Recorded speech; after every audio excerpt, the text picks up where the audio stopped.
BPM praise, worship songs, inspirational Bible verses, food for souls, streamer. Like, share, subscribe. Deuteronomy chapter 25, Miscellaneous Regulations. Suppose two people take a dispute to court, and the judges declare that one is right and the other is wrong.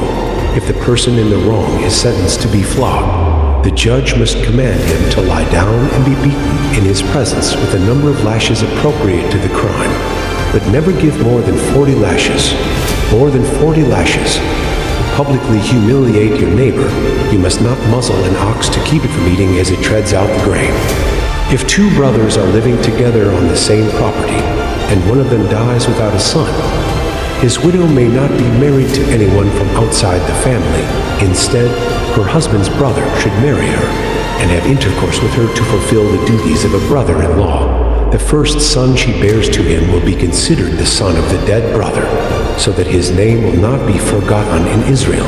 But if the man refuses to marry his brother's widow, she must go to the town gate and say to the elders assembled there, "My husband's brother refuses to preserve his brother's name in Israel. He refuses to fulfill the duties of a brother-in-law by marrying me." The elders of the town will then summon him and talk with him. If he still refuses and says, "I don't want to marry her," the widow must walk over to him in the presence of the elders, pull his sandal from his foot, and spit in his face.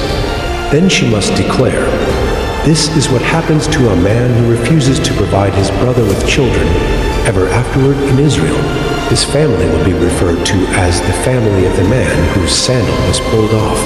If two Israelite men get into a fight, and the wife of one tries to rescue her husband by grabbing the testicles of the other man, you must cut off her hand.